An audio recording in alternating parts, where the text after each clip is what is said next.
Retired Justice Santosh Hegde is here in Mumbai to support Anna Hazare, who begins his agitation here in the MMRDA grounds. So you are here. He's going to commence his fast today. There are, of course, concerns about his health. What are your views? Well, if he's not that very well, I don't think he should sit on fast. He should heed to the advice of his doctor, because we need Anna Hazare for many more years. In that background, I think depending upon his health and the advice of the doctors, he should take a decision to fast or not to fast. But the program for protest for 3 days will go on, because his supporters are there who will go on relay fast or whatever the type of fast they want to be on. But if the doctors have said no to fasting by Anna, I think we should stop. Have you spoken to him? I have not been able to speak to him because he was in Ralegaon and I was in Bangalore touring, and I found some time. Even today I had a program which I postponed it to tomorrow, and evening I have a program. In this background I have I'm going back in the afternoon now. Yeah. So you're here to support him? Yes, certainly. I've come all the way, spending a lot of money. If you want to see my ticket, it's one way 14,000 rupees. it's a lot of money for me, because I am spending from my own pocket. I've come here to show my support to Anna and tell the people of Mumbai, as well as others who are watching in the television, that I'm still with Anna. I've never moved out of Anna. And so the contentious issue still remains that of the CBI. Yes, that is a matter.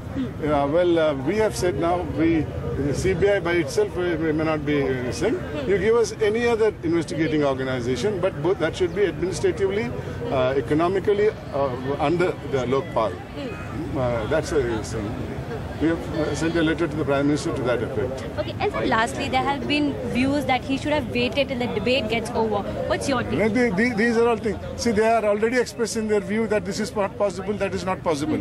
They can say anything even before the final decision is taken. Whereas we Indians, who are the real citizens and the people who are responsible for the Constitution of India, we have no voice.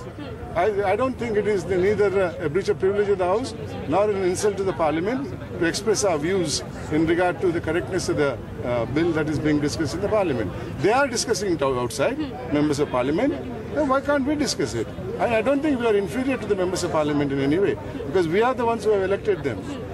And they call this, Team Anna called this as a final assault. So do you think this agitation will be bigger than the past past agitations? It may be depending upon, supposing the government agrees to the only 4 points we have now put forward before the Parliament. And if they agree for them or have arrived at a consensus in regard to others, I think this will be a much shorter thing. Otherwise, it will be a long fight. Okay, there you have it. Thank you so much, sir, for speaking to us. There you have it, Mr. Hegde telling us that it is his view that Mr. Hazare should not go on fast, and that he's asking the people of Mumbai and of India to support Anna Hazare and his cause. In Mumbai, with camera person Rakesh Singh, Rashmi Rajput for NDTV. NDTV's cricket app, Android and iPhone. Fastest scorecard, special analysis, and much more. Download free. ndtv.com/apps.